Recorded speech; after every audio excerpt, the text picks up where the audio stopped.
आपने कभी नहीं सुना होगा कि किडनी पेशेंट ठीक हो गया एलोपैथी में जाके, आज तक एक भी पूरे दुनिया में। डायबिटिक पेशेंट अब ठीक हो गया एलोपैथी में जाके, एक भी नहीं। बीपी का पेशेंट पहले था, बीपी का पेशेंट दवाई खा के ठीक हो गया, दवाई छूट गई, never in the world. Is allopathy a trap? Hospital trap में से एक भी आप कोई मेरी गलती निकाल दो, right, again I will pay 10 lakh rupees. Open challenge है ये। आपकी वीकनेस होना, आपकी इम्यूनिटी का कमजोर होना, थकावट लगना, वो गायब नहीं होगा। You don't need medication, you just need education. Zero voltage therapy जो इसके बारे में आप कई बार बात करते हैं, क्या वो यही है जो आपने भी बताई कि सुबह सुबह खाली पैर, नंगे पैर आप धरती पे चलो, तो दैट इज ग्राउंडिंग, जिससे हमने बात शुरू की थी। मेंस्ट्रुअल पेन है, हम बोलते हैं हीट एज मेडिसिन, आधे घंटे भी नहीं करना है, 15-20 मिनट, तो माइग्रेन का पेन गायब हो जाएगा। और रहा सवाल जो डेड सोर्स है, that is supplements, that is a dead source that creates all the problem in the body, stored in the form of stone, in the form of blockage, in the form of tumor। तो आप चाहते हैं कि आपके body में बहुत सारा tumour बन जाए।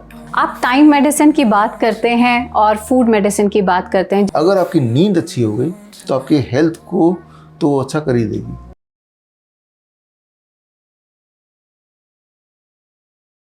नमस्ते, आपके साथ मैं हूं तेजस्वी और आप देख रहे हैं नॉर्थ स्टार। सौभाग्य है हमारा कि आज हमारे साथ हमारे पॉडकास्ट में है डॉक्टर BRC, जो कि हमें बताएंगे कि कैसे आप हेल्दी लाइफस्टाइल को अपना सकते हैं, आजीवन बिना किसी बीमारी, बिना किसी दवाई के जी सकते हैं, और अगर कोई हेल्थ एलिमेंट है भी तो भी उसे आप ठीक कर सकते हैं नेचुरली। बिना देर किए आइए रुक करते हैं इस खास बातचीत का। डॉक्टर, आपका बहुत बहुत स्वागत है नॉर्थ स्टार में, and thank you for your valuable time. धन्यवाद, थैंक यू। डॉक्टर, आप कहते हैं कि हमें मेडिकेशन नहीं, एजुकेशन की ज़रूरत है। हाँ। क्या वाकई में हम बॉडी जो है हमारी वो सेल्फ हील करती है? क्या सच में विदाउट मेडिकेशन हम BP, thyroid, diabetes, cancer, heart elements इनको ठीक कर सकते हैं? टू आंसर दिस क्वेश्चन, सबसे इम्पोर्टेंट बात है व्हेन वी से medicine, medicine is different term. हमें बोलना चाहिए ड्रग्स, केमिकल्स, है ना। तो दुनिया में ऐसी कोई दवाई नहीं है, ड्रग नहीं है, जिससे कोई भी एक बीमारी थोड़ी बहुत भी ठीक हो जाए। आपने बीपी की बात की, डायबिटीज़ की बात की, कैंसर की बात की, हार्ट की बात की। जो ऑडियंस मुझे सुन रही है कि जितनी भी बीमारियां दुनिया में हैं, उनमें से कोई भी एक बीमारी का कोई भी एक दवा बता दे जिससे वो बीमारी थोड़ा सा भी ठीक हो जाए, 1%, नॉट 100%, तो मैं 10 लाख रुपये दे दूँगा। है ही नहीं। आप सोच के देखिए, क्या डायबिटीज़ की दवा से डायबिटीज़ ठीक होती है? आप बोलते हैं कंट्रोल होती है, लोग ये बोलते हैं कंट्रोल होती है, तो दवाई की डोज क्यों बढ़ाते हो आप, है ना। दवाई लेते जाएंगे, ब्लड शुगर बढ़ता जाएगा, फिर दवाई लेंगे, it is like a mirage, right. वो चेज करते ही जाएंगे, इंसुलिन पे आ जाएंगे, किडनी फेल हो जाएगा एंड द पर्सन डाइज, है ना। तो ध्यान से अगर देखें, there is not a single evidence in the medical literature जिससे ये साबित होता हो कि दुनिया ने कोई ऐसी एक केमिकल या ड्रग बना दिया जिससे XYZ बीमारी थोड़ी सी ठीक होती हो। मैं तो 100% बोल नहीं रहा, मैं तो बोल रहा हूँ 1%। और ये जो चैलेंज मैंने अभी आपके चैनल में बोला, ये चैलेंज मैं काफ़ी समय से बोलता आ रहा हूँ कि एक ऐसी दवाई दिखा दो जिससे कोई भी एक बीमारी थोड़ी बहुत भी ठीक होती हो। तो आपके सवाल का पहला हिस्सा, क्या बिना दवाई के भी ठीक हो सकती है? पहली बात तो दवाई से ठीक होती ही नहीं है ना। अगर होती है तो आप दिखा दो, जो लोग सुन रहे हैं, राइट। तो और अब आता है दूसरा पार्ट आपके सवाल का कि क्या ठीक हो सकते हैं, नेचुरली हीलिंग होती है। नेचुरली ही हीलिंग होती है, that is the only way. आप जरा सोचिए, किसी की हड्डी टूटती है तो कौन सी दवाई ठीक करती है? डॉक्टर ये ज़रूर करता है कि उसको राइट जगह प्लेस कर देता है जी, लेकिन अब जब ठीक हो रहा है, वो खुद उसका बॉडी ठीक कर रहा है। इसमें किसी भी केमिकल का, दवाई का कोई भी इंटरवेंशन, कोई भी उसका रोल है ही नहीं दूर दूर तक, है ना। आपका सिर्फ ये रोल होता है कि उसको डिस्टर्ब ना करें, उस हाथ को वैसे का वैसे ही रखें जब तक कि वो पूरी तरह जुड़ ना जाए, है ना। जोड़ता कौन है? आपकी बॉडी जोड़ती है। मान लो आपको वायरस और बैक्टीरिया ने अटैक कर दिया, बॉडी ने फीवर क्रिएट किया, दैट इज अ वेपन। जब वायरस चला जाएगा, बॉडी अपना फीवर वापस ले लेगा, है ना। तो इसी तरह से अगर एक एक करके देखें तो बॉडी की हीलिंग सिस्टम है, that is working. When you are giving the drug, you are interfering with the healing system. सिर्फ इतनी छोटी सी बात है। तो to answer your question, yes, body heals. जिस तरह से आपने कैंसर की बात की, कैंसर मतलब कोई ट्यूमर आ गया, ग्रो कर रहा है, जितनी स्पीड से ग्रो करना चाहिए उससे ज़्यादा स्पीड से ग्रो करेगा कोई cell, that is called cancer. तो जब वो ट्यूमर है अंदर, तो ट्यूमर हमने किसी ने खा नहीं लिया, अलग से बाहर से फिट नहीं कर दिया अंदर। बॉडी जिस चीज़ को बना सकती है, body is having the capability to destroy and dissolve that thing, इसमें कोई शक नहीं है। आप उसको एक विपरीत परिस्थिति दे दो तो जो चीज़ बॉडी ने बनाई थी बॉडी विल डिसॉल्व इट, चाहे वो ट्यूमर हो चाहे वो स्टोन हो। हार्ट के केस में इट इज़ कॉल्ड ब्लॉकेज। हाँ, ब्लॉकेज तो बॉडी ने धीरे धीरे इकट्ठा किया। हाँ, तो for instance don't eat after 6 PM, sunset के बाद खाओ ही मत, तो बॉडी उसको डिसॉल्व कर देगी, ट्यूमर डिसॉल्व करेगी, स्टोन डिसॉल्व करेगी, ब्लॉकेज डिसॉल्व करेगी। सनसेट के बाद मत खाओ, तो अब बॉडी की हीलिंग सिस्टम स्टार्ट हो जाएगी। आप 12 बजे खाओ रात के, तो कोई ट्यूमर नहीं भी होगा तो आ जाएगा। It is called autophagy, it is a science, है ना। तो आयुर्वेद में इसको दिनचर्या बोलते हैं जी, है ना। तो ये छोटी सी बात जो मैंने बताई, जो लोग मुझे सुन रहे हैं, XYZ आपको जितने सारी बीमारी का नाम लिया, सिर्फ एक रूल आप फॉलो करके देख लो, बहुत ज़्यादा दिन नहीं, 1 हफ्ता फॉलो करके देख लो। अगर आपका पेन कम हो रहा है, वीकनेस कम हो रहा है, ब्लड शुगर कम हो रहा है, ब्लड प्रेशर कम हो रहा है, तो आपको आइडिया मिल गया, yes body is working, as simple as that. आप टाइम मेडिसिन की बात करते हैं और फूड मेडिसिन की बात करते हैं, जिसका भी आपने जिक्र किया कि 6 बजे के बाद खाना मत खाओ। हाउ टाइम इज मेडिसिन, अगर आप इसे एक्सप्लिसिटली हम सबको बताएं। It is called the circadian clock of the body. Right. हमारे जिस तरह से आपका मेरा सबका एक शेड्यूल होता है, सुबह उठना है, फिर ब्रश करना है, एक रूटीन है जो हम डेली फॉलो करते हैं। आपने गौर किया होगा, छोटा बच्चा जब पैदा होता है उसका कोई रूटीन नहीं होता, कभी भी रोता है, कभी भी उठ जाता है, आधी रात को जगा रहता है, फिर सो जाता है अचानक, फिर उसको अचानक रोता है तो उसकी माँ दूध पिलाती है, फिर अचानक सो जाता है, फिर अचानक पॉटी, कोई भी शेड्यूल नहीं होता। धीरे धीरे एक उसका टाइम बन जाता है, वो रात को ही सोएगा और वो सुबह उठेगा, एक पर्टिकुलर टाइम पे ही वो रोएगा, है ना। That is called circadian rhythm, जो बनता है इंसान के केस में धीरे धीरे। बाकी जानवर आपने गौर किया होगा, जानवर जैसे ही पैदा हुआ जमीन पे गिरा और अपने पैरों पे खड़ा हो गया। इंसान को अपने पैर पे खड़ा होने के लिए कई महीने, तो बल्कि साल, एक बच्चे को बहुत केयरिंग की। इंसान बहुत डेलिकेट है ना। क्यों? क्योंकि इंसान का सर्केडियन रिदम जो बॉडी क्लॉक है, it takes longer time. Why? Because इंसान को अभी कोई बच्चा पैदा हो जाएगा तो पहली बार वो ज़मीन को कब टच करेगा, न जाने कितने साल बाद, जब वो इंडिपेंडेंट थोड़ा सा होगा। एक जानवर का बच्चा कब टच करता है? The moment he is born, है ना। पहली बार वो सूरज कब देखता है? The moment he is born. और मून कब देखेगा? जैसे उसने पैदा हुआ, ऊपर देखा, नीचे ज़मीन टच हुआ, सर्केडियन रिदम बन गया। ये जो that is called body clock, that is called time as medicine. Circadian rhythm बनने का मतलब ये है कि अब बॉडी ने डिसाइड किया कब भूख लगाना है, कब नींद आनी है, कब अलर्टनेस आना है, कब कौन सा हार्मोन किस रफ्तार से आना है और नहीं आना है। ये जब रूटीन वाइज होगा, that is called health, right. इस रूटीन को ब्रेक करने के लिए आसान तरीका है कि बॉडी का बनाया हुआ पैमाना जो है, बॉडी क्लॉक का बिगाड़ दो। उसके लिए आजकल करते हैं लोग, रात के 11 बजे खाना खा रहे हैं, रात के 12 बजे खाना खा रहे हैं। सनसेट से पहले जो खाना खाते हैं that is absorb by the body. Sunset के बाद जो खाना खाते हैं that is stored by the body, stored in the form of stone, in the form of blockage, in the form of tumour. तो आप चाहते हैं कि आपके बॉडी में बहुत सारा ट्यूमर बन जाए, सिर्फ इतना करना है कि रात के 11 बजे 12 बजे खाओ। वही वाला खाना 6 बजे से पहले खाएंगे तो that will work for the body. वही वाला खाना 6 बजे के बाद खाएंगे, जितना उसको डिले करते रहेंगे it will work against the body. तो ये बड़ा ही सिंपल बात है। यानी कि आप अगर चाहते हैं किसी को बीमार करना, आपको सिर्फ ये इंश्योर करना है कि उसको रात को 11 बजे दो खाना, किसी भी तरह से, what ever you give, even the best food will work in a worst way, है ना। तो टाइम एज मेडिसिन। आप देखेंगे किसी भी जानवर को एक पर्टिकुलर टाइम पे वो चिड़िया उठती है, एक पर्टिकुलर टाइम पे ही वो खाती है। एक बंदर को आप आज शाम को सनसेट के बाद एक केला दे के देखो, उठा के आपकी तरफ ही मारेगा, वो नहीं खाएगा। वो खाएगा तब जब दिन में देंगे उसको, है ना। तो रेस्ट ऑफ द जो animal kingdom is following the time zone. एक चूहा आप देखेंगे वो रात को ही खाएगा, दिन में नहीं खाएगा, है ना। उसका पैटर्न गॉड ने उल्टा बनाया है, राइट, नॉक्टर्नल एनिमल, है ना। तो बट इट फॉलोज दैट। तो हमारी पद्धति में जो हम कहते हैं कि सूर्य उगने से पहले उठिए और सूर्य को अर्घ दें, basically it could be the scientific logic कि आपकी बॉडी को सिग्नल मिल गया जब आप सूर्य को अर्घ दे रहे हैं, that it's morning, get connected with the sun. Yeah. वो जो लाइट आई आंखों में और स्किन में भी हमारे ऑप्टिकल सेल्स होते हैं, तो हमारे बॉडी को पता चल गया ये दिन है। तो सर्केडियन रिदम को एक टाइम का एक सिंक्रोनी मिल गया with the nature, right.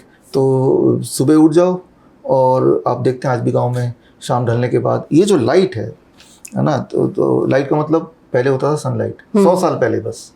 3 lakh साल से light mean sunlight, moonlight, right. पिछले 100 साल में तो ये इलेक्ट्रिसिटी है, 100-150 साल पहले आर्टिफिशियल लाइट, राइट, है ना।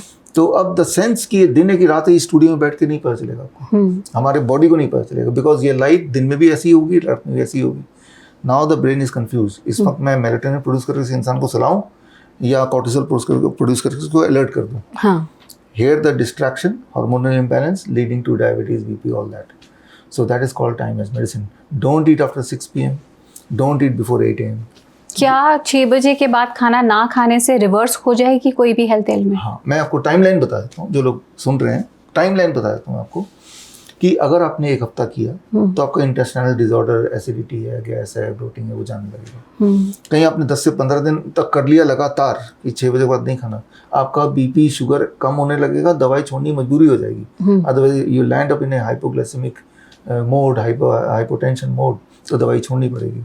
अगर आपने 21 दिन तक किया, 21 डेज, तो आपका जो जोड़ों के दर्द वगैरह है उसमें आपको रिलीफ मिलने शुरू हो जाएगा. अगर आपने 1 महीना कर लिया तो बॉडी वेट, जो लोग मोटे हैं 5% उसका बॉडी वेट कम होने लगेगा, 5% ऑन एवरेज, राइट. तो अगर आपने इसको 2 महीने कर लिया तो हार्ट का जो एंजाइना है वो गायब होने लगेगा. तो ये मैंने टाइमलाइन दे दिया कि every single day you will see that you are better than the previous day. वो चीज़ जो आपको बहुत तंग करती थी, चाहे वो जोड़ों का दर्द है, चाहे वो वीकनेस है, चाहे वो ब्लोटिंग है, चाहे वो मोटापा है, चाहे ब्लड शुगर है, ब्लड प्रेशर है, एंजाइना है, everything will go smaller and smaller. मान लो कोई ट्यूमरस ग्रोथ है किसी को फॉर एग्जांपल, तो उसको फोटो वीडियो बनाए और वो लगातार देखेगा कि वो स्टेबल हो रहा है, फिर धीरे धीरे कम हो रहा है, उसका पेन कम हो रहा है, वो हार्ड है तो सॉफ्ट हो रहा है, right. Every single day he can feel micro थोड़ा थोड़ा कम हो रहा है. अब वो चाहता है कि ट्यूमर बढ़ जाए तो इसका उल्टा कर दे, वो 6 बजे की जगह रात के 11-10 बजे खाए, दोबारा बढ़ता हुआ देखेगा. तो it is in your hand actually कि आप अपने हेल्थ से क्या करना चाहते हो. सर एक प्रैक्टिकल सवाल पूछ लूँ, क्योंकि अब हम शहरों में, मेट्रोज में लोगों की कॉर्पोरेट जॉब्स हैं, रात तक भी काम कर रहे हैं. मान लीजिए 6 बजे तक हमने मील अपनी खा ली, पर भूख लग गई, हम सोए तो 10 बजे, तो क्या करेंगे? देखिए मैं भी शहरों में रहता हूँ, है ना, और मेरा जो रूटीन है बहुत ही हेक्टिक है. ट्रैवल करता हूँ काफ़ी ज़्यादा, है ना, देश विदेश, गांव शहर जाता रहता हूँ. हाँ जी. Things are not in my control most of the time, right. लेकिन मैंने ये देखा है कि जब आप 6 बजे का, 6 छोड़ो 7 बजे कर दो उसको, थोड़ी फ्लेक्सिबिलिटी चल जाएगी, है ना. तो 7 बजे तक अगर मैंने डिनर कर लिया और ऐसा मैं कर रहा हूँ तो 2-4 दिन लगेंगे, then the body will know कि भाई अब कुछ नहीं मिलने वाला. तो जो हंगर ट्रिगर है वो नहीं आने वाला. 2-4 दिन तो आएगा, उसके बाद नहीं आएगा बॉडी, क्योंकि हंगर भी तो ब्रेन देता है ना. ब्रेन को पता है खाने का टाइम नहीं है, it will switch off. Hunger वो 6 बजे देगा, 5 बजे देगा. दैट इज ब्रेन ने अपना सर्केडियन रिदम को रीसेट कर दिया, एज सिंपल एज दैट. तो उसकी चिंता करनी, हम बोल रहे हैं काम करो खूब, है ना. जिनकी जॉब की बात कर रहे हैं आप, जो लोग सोल्जर्स होते हैं, करते ही नाइट ड्यूटी है, दिन में सोते हैं. हाँ, वो तो दिन में नहीं खा सकते, तब तो सो रहे हैं जी. या जो पायलट्स होते हैं, जो इमरजेंसी डॉक्टर्स होते हैं जी, गार्ड्स होते हैं, ऐसे बहुत सारे प्रोफेशन है. हाँ, पूरे दुनिया में देखा गया है कि द नाइट ड्यूटी वाले जो प्रोफेशन के लोग हैं उनकी मोर्टिलिटी रेट हाईएस्ट होती है, उनमें कैंसर हाईएस्ट होता है, उनमें हार्ट डिजीज हाईएस्ट होता है. तो ये सारे आंकड़े मैंने अपनी किताबों में दिए हैं, the circadian doctor is my book. तो मैं ये बोलना चाह रहा हूँ कि वो लोग मान के ही चलते हैं कि हमारी लाइफ स्पैन थोड़ी कम होगी. मान लो कि बॉर्डर पे खड़ा है, वो तो मान के ही चल रहा है ना, कभी गोली लग ही सकती है. वो that is a professional hazard, है ना. कोई माइनिंग में कर रहा है, उसे पता है कि मेरा लंग खराब हो ही सकता है, मान के ही चल रहा है वो. तो बॉडी के नियम को हम तोड़ेंगे, चाहे मजबूरी में सही, चाहे वो कॉर्पोरेट की वजह से, वर्क कल्चर की वजह से, लेकिन बॉडी को नहीं पता. ये जैसा आप माहौल दोगे बॉडी तो वैसे रिएक्शन देगा. Okay, as simple as that. Sir आपने बताया कि जो भी बॉडी क्रिएट करेगी उसको वो डिसॉल्व भी कर सकती है, इतनी ताकत है आपकी बॉडी में. चाहे आपने बोला वो ट्यूमर हो, आर्टरी ब्लॉकेज हो, या कोई भी एलिमेंट हो. लेकिन अगर कोई इन्फेक्शन बाहर से है, if there is a viral infection, bacterial infection, जो बॉडी ने खुद तो नहीं बनाया लेकिन बाहर से हुआ, क्या वो भी हील हो जाएगा या उसके लिए दवाई लेनी पड़ेगी? नहीं, देखिए दवाई है ही नहीं कोई. फॉर एग्जाम्पल मान लो बैक्टीरियल इन्फेक्शन है, हाँ जी, तो एंटीबायोटिक देगा डॉक्टर, हाँ बोलेगा ना. हाँ जी. 2016 से जितनी भी एंटीबायोटिक दुनिया में है वो सारी ऑब्सोलीट हो चुकी है. It is been officially announced, okay, ये बाय WHO कि क्योंकि सारे के सारे बैक्टीरिया जो इंसान पे अटैक करते हैं दे गॉट म्यूटेटेड. उन म्यूटेशन आगे मतलब वो नई प्रजाति बन गई एंड पुराने जो दवाइयाँ वो उन पे काम नहीं करेगी और नई एंटीबायोटिक आई नहीं है, है ना. तो एंटीबायोटिक बैक्टीरियल इन्फेक्शन के लिए दुनिया में कुछ है नहीं. अब वायरस आ सकता है, वायरस के लिए एंटीवायरल देते हैं, but antiviral never works because virus तो आते आते ही म्यूटेट हो जाता है. वायरस का जो म्यूटेशन रेट है वेरी वेरी फास्ट, तभी उसको वायरस बोलते हैं. वायरल हो गया सब कुछ होता है ना, इसकी तारीख वायरल मतलब एकदम फैल जाना. हाँ जी. तो वो म्यूटेशन वायरस का पल पल में होता है. फॉर एग्जाम्पल म्यूटेशन जो लोग नहीं जानते ऑडियंस, कि मान लो आपके सामने एक भालू आ रहा है मारने, आपने बंदूक से उसको निशान लगाया, जब तक आप बंदूक से निशान लग रहे हो वो भालू मच्छर बन गया, म्यूटेट होके, तो मच्छर के लिए ये वाला बंदूक काम नहीं करेगा। राइट। तो आपने रैकेट उठाया, अब तो मच्छर को मार ही दूंगा, इलेक्ट्रिक रैकेट, तब तक वो हाथी बन गया, म्यूटेट हो गए। तो म्यूटेशन मीन्स एक ऐसा ट्रांसफॉर्मेशन जिससे वो पुरानी वाली जो हमारी वेपन है वो काम नहीं आएगी। तो जो माइक्रोब्स हैं, they are also intelligent, they want to survive, they keep on mutating so that हमारे जो एंटीबायोटिक एंटीवायरल वो काम नहीं कर सकते, ब्रीफली काम करेंगे लेकिन उसके बाद नहीं काम करेंगे। तो 2016 तक तो काम कर रहे थे, अब तो 0% काम कर रहे हैं। तो आपकी बात सुनकर मुझे समझ में आ रहा है कि जितनी भी एलोपैथिक हम दवाइयाँ खाते हैं वो बेसिकली जो सिम्टम्स हैं उनको सप्रेस कर देगी फॉर द टाइम बीइंग, लेकिन जो इलाज होगा वो बॉडी खुद ही कर रही होगी। हाँ, सिम्टम को जब मान लो हेडेक है तो आपको हेडेक की दवाई लेंगे तो हेडेक थोड़ा कम फील होगा, बिकॉज वो स्विच ऑफ कर देगी वो फीलिंग। हेडेक तो है अपनी जगह पे, बट यू आर नॉट, वो नम हो गया। तो सर अगर फीवर है, असहनीय पेन है, किसी तरह का स्टमक पेन, हेडेक, तो क्या करें? Very simple, very very fast. मान लो अगली बार आप लोग ये जरूर करके देखिए, जैसे ही फीवर हुआ आपको एक बाल्टी लेना है 42 डिग्री सेल्सियस पानी में, गर्म पानी, एक थर्मोमीटर पहले से खरीद कर दो, वाटर थर्मोमीटर 200 रुपये का आता है। दोनों पैर जैसे हम लोग बैठे हैं उस बाल्टी में डाल दो।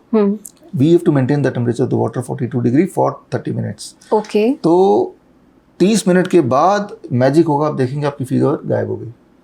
फीवर से जुड़ा हुआ बॉडी है गायब हो गया, vanished faster than paracetamol. Paracetamol का असर जाते ही दोबारा से फीवर आ ही जाता है, इसमें तो मोस्ट लाइकली नहीं आएगा, आएगा तो एक बार और कर लो। तो this is how we cure fever in our hospital. Fever में पैरासीटामोल लेंगे तो फीवर लंबा चलेगा, 15 दिन 20 दिन, समटाइम इट बिकम्स कैंसर। हाँ, समटाइम, राइट। लिवर फेलियर हो जाता है, किडनी फेलियर हो जाता है, एक्यूट किडनी फेलियर। तो फीवर में गर्म पानी घर में होता है, बाल्टी में डाल दो, आधा घंटा बैठ जाओ, and then you see the magic. Lower leg hot water immersion, that's what we call, this is scientifically, ये कोई मेरा बनाया हुआ इन्वेंशन नहीं है। और वो 42 डिग्री सेल्सियस का टेम्परेचर आधा घंटा मेंटेन कैसे करें? एक और बाल्टी रख लो 50 डिग्री सेल्सियस, हर 5 मिनट में आप थोड़ा थोड़ा पानी रिप्लेस कर सकते हैं टू मेंटेन अप्रॉक्सीमेटली। ऐसा नहीं कि एग्जैक्टली वैसा हो, अप्रॉक्सीमेटली आप कर देंगे। तो अब आपने बोला कि स्टमक एक हो गया, don't eat for 1 day, B on coconut water fasting.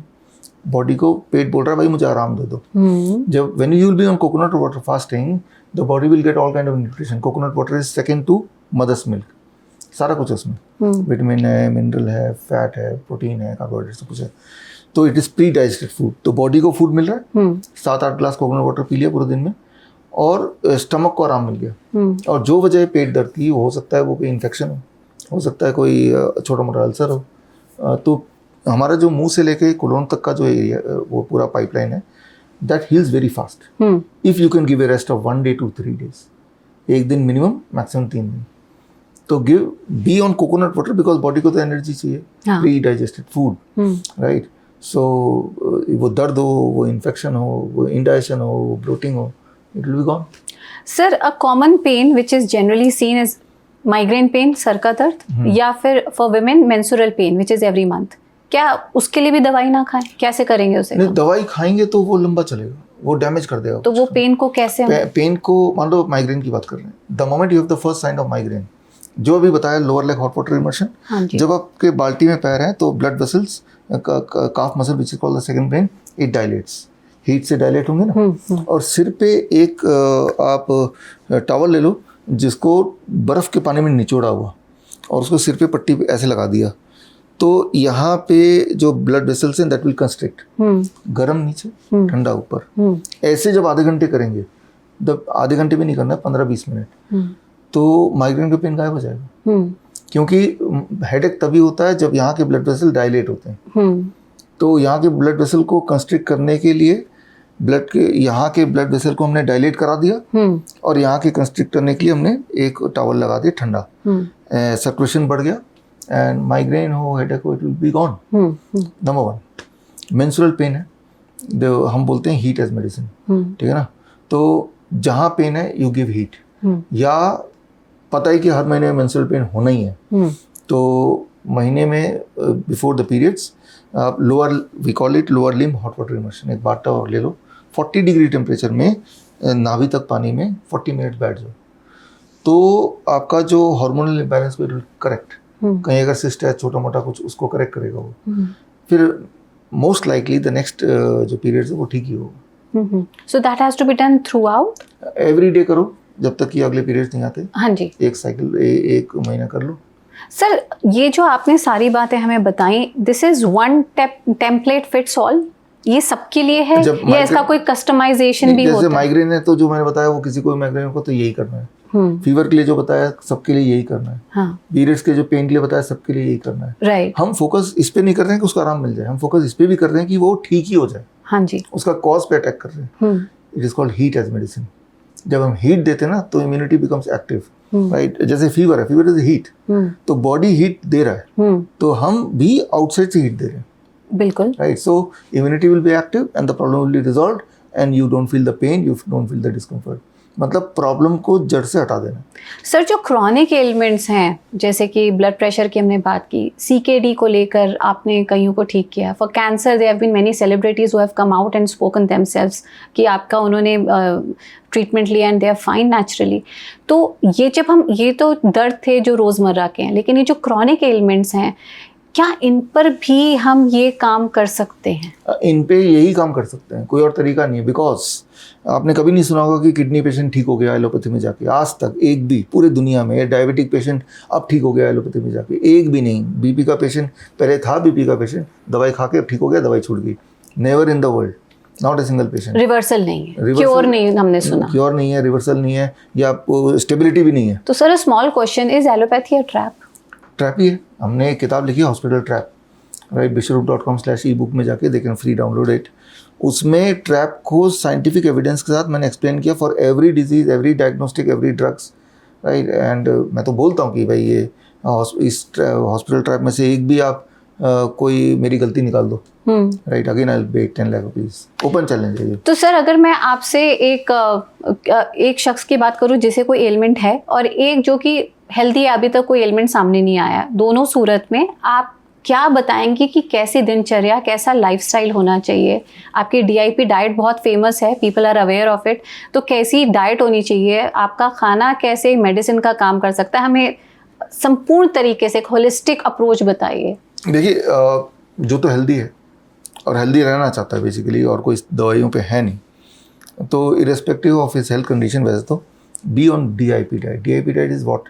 Breakfast is a fruit breakfast, फलाहार, पेट भर के, बॉडी वेट के अनुसार। मेरा body weight 70 kg for example, एक और शून्य लगा दे, बिकम 700 ग्राम्स, दैट बिकम्स मेरा नाश्ता। उससे ज़्यादा खाना अलाउड है, एटलीस्ट इतना तो खाना ही चाहिए। लंच और डिनर में ऐड सैलड, राइट। जैसे 700 ग्राम मैंने बताया, इसका आधा होता है 350 ग्राम। इतना सैलड खा लो, अब रोटी भी, दाल चावल भी खा लो, डिनर में भी यही कर लो, right. So avoid all kind of animal protein.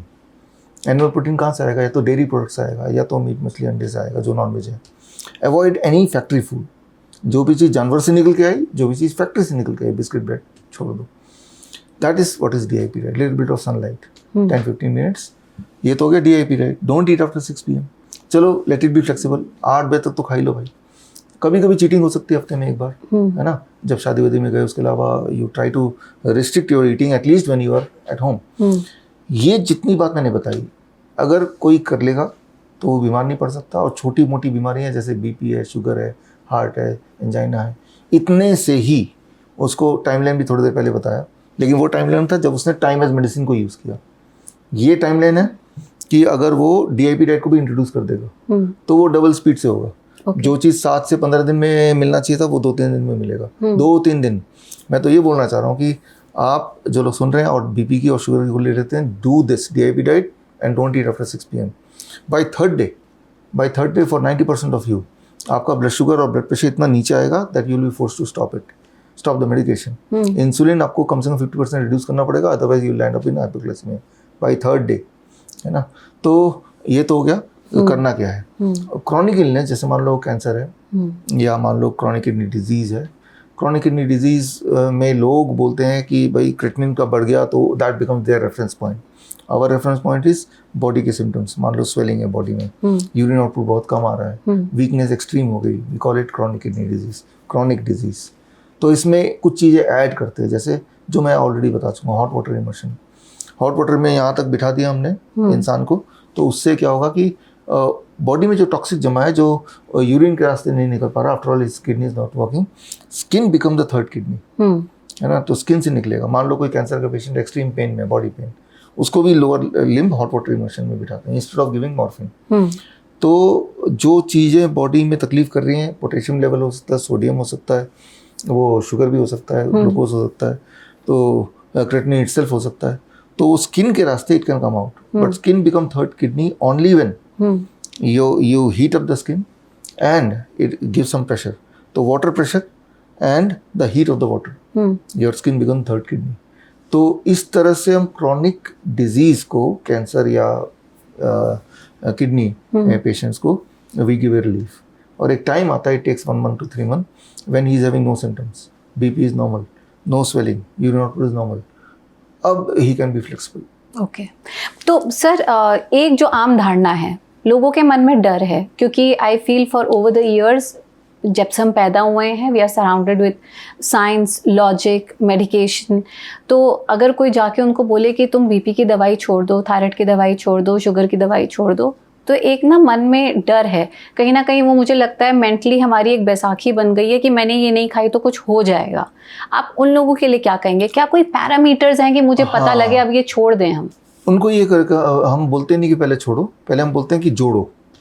DI period शुरू कर दो, इसमें तो कोई कंफ्यूजन नहीं है. Don't eat after 6-7 PM. हाँ. ठीक है ना, ये तो कर ही सकते हैं. अब जब ये करने लगेंगे ना वो लोग, हाँ. तो 3-4 दिन के अंदर उनका ब्लड शुगर नीचे आएगा, ब्लड प्रेशर नीचे आएगा. जब blood pressure blood sugar fall होता है वो देखेगा, तो वो, मैं तो ये बोलता हूँ अपने डॉक्टर पास चले जाओ, डॉक्टर साहब ये तो मेरा 110/80 आ रहा है.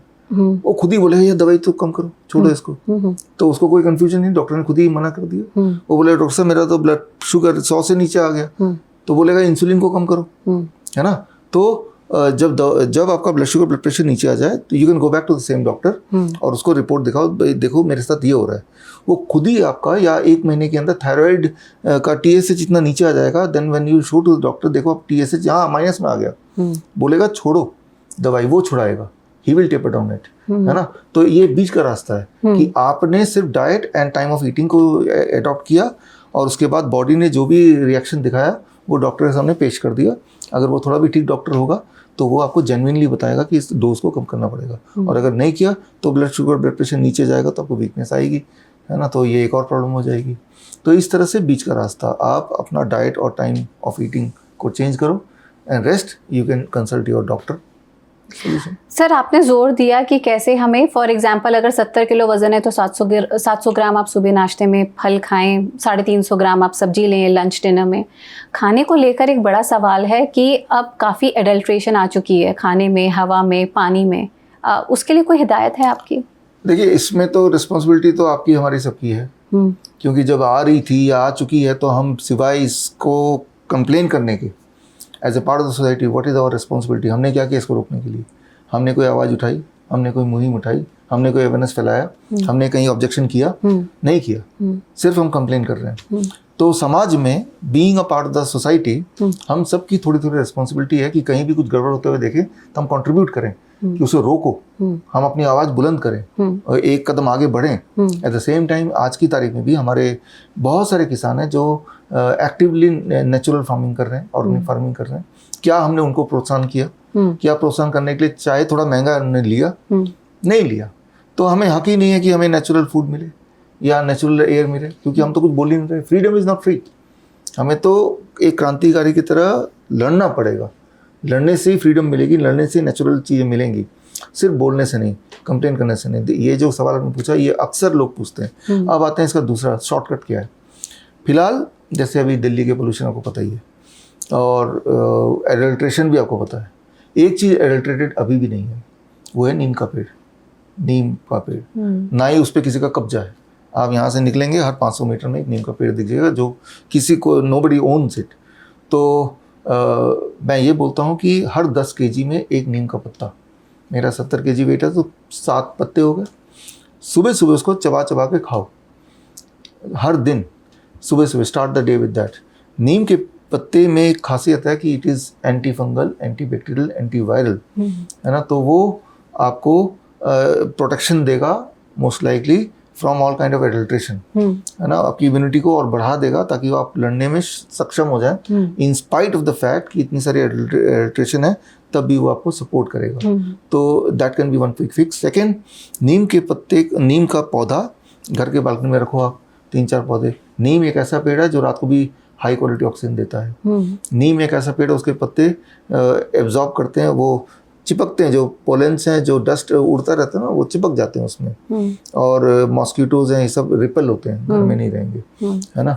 तो इस तरह की उसकी क्वालिटी है। तो आप नीम को अपने घर में प्लांट करो और नीम को आप रोज सेवन करो, that is a quick fix, at least आप बचे रहोगे। तो जो जेनेटिकली मॉडिफाइड क्रॉप्स या सब्जी या फल मिलते हैं या पेस्टिसाइड से लदे हुए हमें मिलते हैं, वो अगर वो हमने कंज्यूम कर भी लिया, आपका कहने का मतलब है कि नीम का पत्ता अगर हमने खाया so it will be balanced in the body? हाँ, to a great extent, number 1। Number 2, genetically modified है, क्योंकि अधिकतर लोग तो यही सब खा रहे हैं, हमारे जो पेशेंट्स हैं, लेकिन फिर भी ठीक हो रहे हैं। अगर ये आपको ऑर्गेनिक मिल जाता तो मैं 4 दिन लगेगा, 3 दिन लगेगा ना बोल के 1 दिन 2 दिन ही बोलता। तो ये जो टाइमलाइन मैंने अभी तक दिया है, यही सोच के कि आप लोग वही मिलेंगे सब्जी जो रास्ते, जो सड़क पे या वैसे सब्जी बाजार में मिलता है, वही ले रहे होंगे। But if it is organic, the recovery will be faster. Sir, 3 pillar कहे जाते हैं for a healthy lifestyle: food, sleep and exercise. आपने खाने के बारे में हमें काफ़ी अच्छे से बताया। आपने ये भी बताया कि कैसे समय पर खाना लेना भी आपके लिए ज़रूरी है according to the healthy protocol. लेकिन यहाँ पर आप नींद को और एक्सरसाइज को कहाँ पर रखते हैं? हाँ, देखिए, एक्सरसाइज की बात हमने बताई अभी, अपने ऑडियंस को पता नहीं चल रहा है, मैं समझा देता हूँ। जब आप दोनों पैर को पैर रखते हैं ना, तो ये जो ब्लड वेसल्स हैं वो डायलेट होंगे और आपका ब्लड सर्कुलेशन 20% ज़्यादा हो जाएगा। तो आपका हार्ट रेट थोड़ा थोड़ा बढ़ेगा।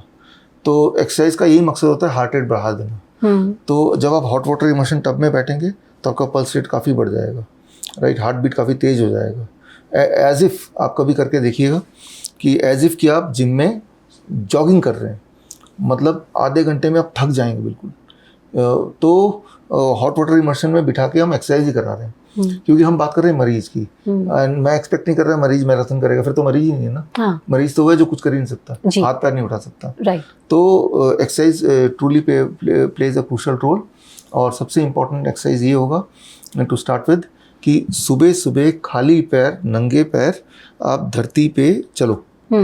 तो दैट इज ग्राउंडिंग, जिससे हमने बात शुरू की थी।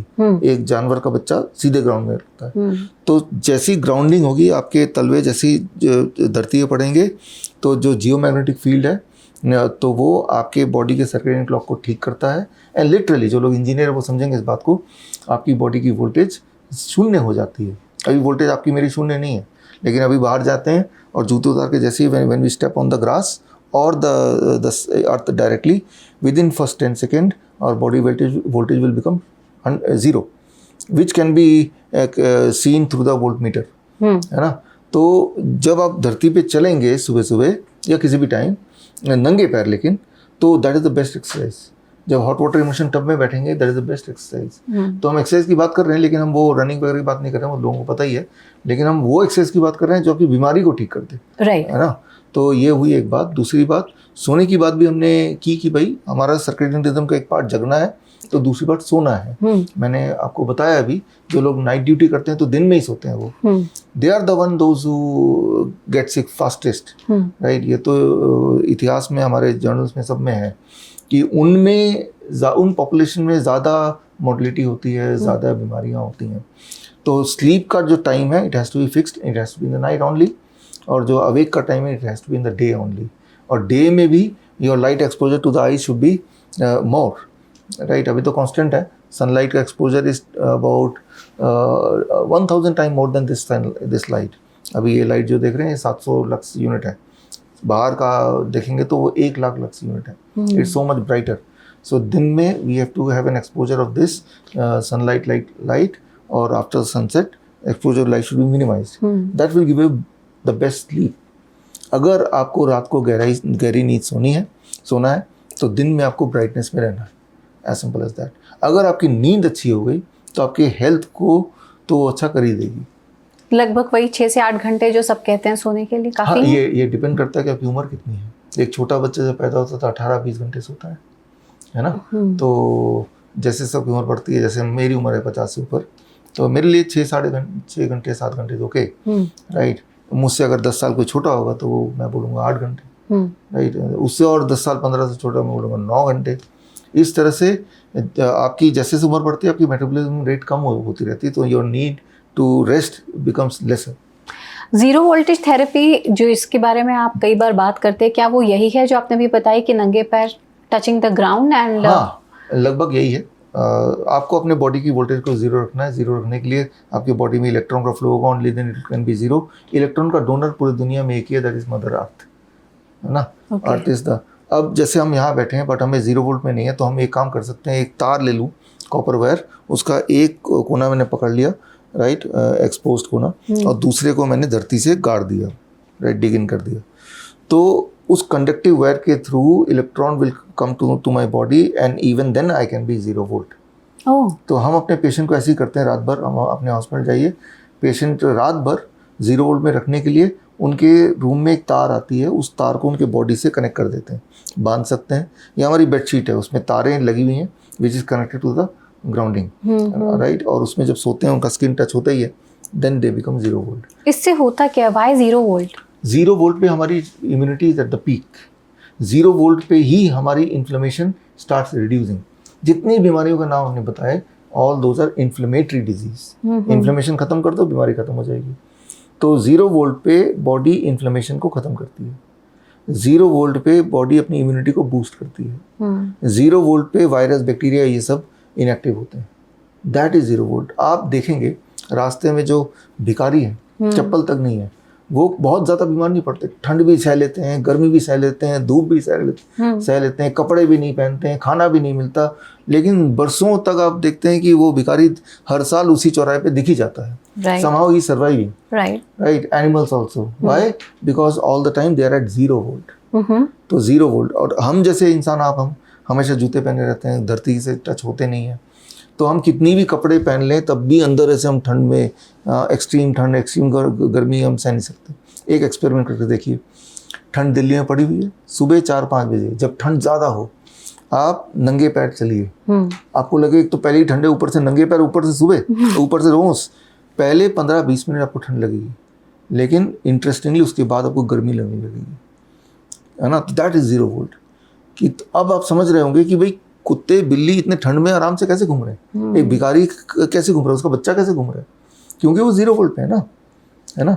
तो that is very very important to get connected to the earth.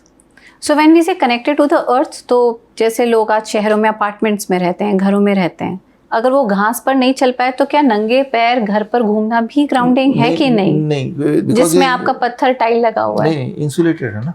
Okay, that is insulated. हमें कंडक्टिव चाहिए, तो वो या कहीं अगर उसने मिट्टी बिछा दिया वो भी काम नहीं करेगा, गमले पे हाथ लगा दे काम नहीं करेगा। It has to be the ground. जैसे हमारे इलेक्ट्रिसिटी की अर्थिंग होती है, हाँ जी, वो अल्टीमेटली ग्राउंड से कनेक्टेड होती है, राइट। तो जैसे इलेक्ट्रिसिटी की आयु बढ़ जाती है अगर आप उसे अर्थिंग देते हैं तो our body is electrical system, right, है ना। हमारे हार्ट बीट वगैरह ये इलेक्ट्रिकल सिस्टम है। डॉक्टर बोलते हैं ईसीजी करा लो, इलेक्ट्रोकार्डियोग्राम। इलेक्ट्रिकल फेलियर होते ही you will die in 10 seconds, that is called cardiac arrest. जबकि हार्ट अटैक में इंसान मरता नहीं अधिकतर, that is called mechanical failure. तो since we are an electrical being, so it is important to get connected with the earth the way you connect all the electrical equipment with the कितना चलें घास पे या ground पे? चलो मत बैठो, जैसे अभी बैठे हुए हैं, let the feet rest on the ground। तब भी आप उस पे हर दिन तो 8 घंटे होना चाहिए। 8 घंटे तो आप नहीं बाहर आउटडोर रह सकते, तभी मैं बोलता हूँ जीरो वोल्ट बेडशीट बना लो, है ना। जीरो वोल्ट बेडशीट मतलब एक नॉर्मल बेडशीट, उसमें उसमें कॉपर वायर पिरो दिया और उस कॉपर वायर के एक एंड से हमने तार निकाल के जमीन तक ले आए, that is called zero volt bedsheet. क्या गाय के गोबर से बने हुए मैट या गाय के गोबर को भी अपने टच में रखना, does that also work anyway? नहीं, वो उससे जीरो वोल्ट का कनेक्शन नहीं है। ओके, जीरो वोल्ट का मतलब कि आपको धरती के पास ही जाना पड़ेगा, उससे ग्राउंडिंग का भी कोई कनेक्शन नहीं है। अगर हम कुछ मिथ्स की बात करें, आई डोंट नो ये मिथ है भी कि नहीं है, लेकिन जो लोग आजकल लाइफस्टाइल में हेल्थ कॉन्शियस हैं, एक अच्छी हेल्थ लाइफस्टाइल को रखना चाहते हैं, तो उसमें क्या जो फैट डाइट्स हैं वो काम करती हैं? क्या प्रोटीन इंटेक वाकई ज़्यादा होना चाहिए? हमारा खाना कैसा होना चाहिए for a normal human being? देखिए, that becomes what is your goal. अगर आपका गोल ये है कि आपको हेल्दी रहना है, एनर्जेटिक रहना है, बीमार नहीं पड़ना, इम्यूनिटी स्ट्रॉन्ग करना है, तो द DIP डाइट, जो कि आपने ऑलरेडी एक्सप्लेन किया है, तो that is the healthiest way. उसमें फल हो गए, सब्जी हो गए। हाँ, आप ऐसा मान लो, जैसे मान लो एक घोड़ा है, एक गधा है, एक हाथी है, वो क्या खाता है? सिर्फ फल ही तो खाता है या पत्ते खाता है? एक हाथी तो फल पत्ते ही खाता है, राइट, और दुनिया का सबसे स्ट्रॉन्गेस्ट है राइट। ना? उसको प्रोटीन कहाँ से मिलता है? उसको कैल्शियम कहाँ से मिलता है? उसको विटामिन B12 कहाँ से मिलता है? पत्तों से मिलता है। और इंसान पत्ते खाता है क्या? खाता ही नहीं। अब मैंने बोला कि नीम के पत्ते तो शुरू करो, वेजिटेबल्स से शुरू करो सलाद के फॉर्म में।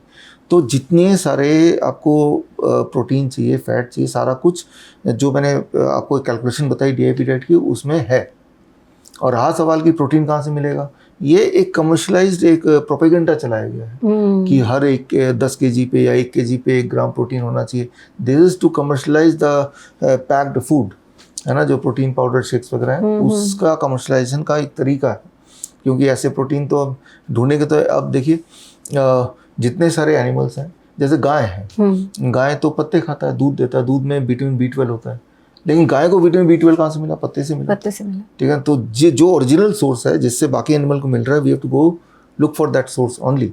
और रहा सवाल जो डेड सोर्स है, that is supplements, that is the dead source, that creates all the problem in the body. यानी जो हम magnesium supplement, vitamin D supplement लेते हैं, वो लें या ना लें? अगर कमी है, डेफिनेटली नहीं लें। मान लो आपको डेफिशिएंसी भी है तो ओरिजिनल सोर्स से जाना है। विटामिन D के टैबलेट कैप्सूल लेंगे भी तो आपके आंकड़े थोड़े बढ़ भी जाएंगे, लेकिन मेन जो मुद्दा है आपकी वीकनेस होना, आपकी इम्यूनिटी का कमजोर होना, थकावट लगना, वो गायब नहीं होगा। हमें तो सिम्टम को गायब करना है, राइट। तो टेक इट फ्रॉम सनलाइट। तो जितना भी हो सके हम नेचुरल रिसोर्सेज पे रिलाई करें खाने को लेकर, आपका ये कहना है। मेरा एक सवाल और है आपसे ये कि जब हम इन मिथ्स को बर्स्ट करने की बात करते हैं, आपने बोला कि डेयरी प्रोडक्ट्स को भी हमें अपने DIP डाइट अगर फॉलो कर रहे हैं, आइडियल डाइट, तो उसमें नहीं रखना चाहिए। तो क्या गाय का दूध, घी भी लेना है, नहीं लेना है? दही लेना है, नहीं लेना? जब भी आप कोई चीज़ लो, मुंह के अंदर डालने से पहले पूछो ये कहाँ से आया है, प्लांट से आया है या एनिमल से आया है। अब आपने दही आपके हाथ में, आस्क प्लांट से आया क्या? नहीं, एनिमल से आया ना, मतलब। अब रहा सवाल दही आपको खाना ही है तो प्लांट बेस्ड दही खाओ। गाय का घी एनिमल से आया, प्लांट से आया? एनिमल से आया, नहीं लेना। अच्छा, घी खाना है, मक्खन खाना है, छाछ लेना है, ये सारे प्लांट बेस्ड हो सकते हैं। काजू का बन सकता है दूध, राइट, चिया सीड्स का दूध बन सकता है, कोकोनट का दूध बन सकता है। इन दूध से आप पनीर बना सकते हैं, दही बना सकते हैं, लस्सी बना सकते हैं। तो जो आपको अपना डाइट मिल गया एंड प्लांट बेस्ड भी हो गया। एनिमल प्रोटीन जब भी लेंगे, गाय का घी भी है तो एनिमल प्रोटीन ही है वो, तो it will interfere with your protein because you yourself is animal. It may create और it will create autoimmune disease. Autoimmune मतलब हमारी इम्यूनिटी हमें ही अटैक कर रही है। Sir, on a conclusion note, क्या संदेश देना चाहते हैं आप हम सबको कि हम सब एक अच्छा, स्वस्थ, लंबा जीवन जी सकें? Your golden words. You don't need medication, you just need education. और जितनी एजुकेशन की बात अभी तक किया है, मुझे लगता है ऑनेस्टली स्पीकिंग कि आप में से जो लोग अमंग द पेशेंट्स, 95% पेशेंट्स की इस जो प्रॉब्लम की सोल्यूशन आज के हमारे जो पूरे इस वार्तालाप में ही है। क्योंकि हमारे मान लो 600 क्लिनिक्स हैं, 55 हॉस्पिटल्स हैं, पेशेंट्स आते हैं, लेकिन ये करेंगे तो आने की ज़रूरत नहीं है। क्योंकि आते हैं तो भी हम यही बोलते हैं, अल्टीमेटली यही बोल के हम भेजते हैं, ऊपर से पैसा भी ले लेते हैं, है ना। तो जब मैंने ये बोली थी आप कर लो, है ना, तो आप याद रखो that you don't need medication, you just need education. And education में भी जो आज हमने एक रक्स की बात की, यही सारा संसार है। इसी को मैं और इलॉबरेट भी कर दूंगा, तब भी यही करना है ना। तो ये आप कीजिए, याद रखिए, you have to be your own doctor. आज की तारीख में आप ये मत नहीं सोचिए कि आपके हेल्थ का ध्यान वो XYZ डॉक्टर रखेगा। पहली बात तो वो खुद के हेल्थ का ध्यान नहीं रख सकता। एक हार्ट का डॉक्टर खुद हार्ट अटैक हो रहा है, कैंसर का डॉक्टर कैंसर से पीड़ित है, डायबिटीज़ का डॉक्टर इंसुलिन डिपेंडेंट है, ओबेसिटी डिपार्टमेंट जाएंगे तो वहाँ पे डॉक्टर बैठे खुद ही मोटे मोटे हैं, वो कैसे आपको ठीक करेंगे जो खुद का ध्यान नहीं रख सकते, है ना। तो you have to become your own doctor, start from now and do what we just said, and if you see result then go ahead. Dr. BRC, really a heartfelt gratitude to you for your precious and valuable time, and all great wishes to you. More power to you. Thank you. Thank you. तो एक healthy diet को अपनाएं, healthy lifestyle के लिए be self aware, और medication नहीं बल्कि आपको एजुकेशन की ज़रूरत है। तो अपने खाने पीने सोने का हर एक चीज़ का ध्यान रखें ताकि आप आजीवन एक सेहतमंद लाइफस्टाइल को अपना सकें। उम्मीद है आपको हमारी ये बातचीत पसंद आई होगी। लाइक शेयर सब्सक्राइब करना ना भूलें। अगले पॉडकास्ट में आपसे फिर मिलते हैं, तब तक के लिए दीजिए इजाज़त। नमस्कार।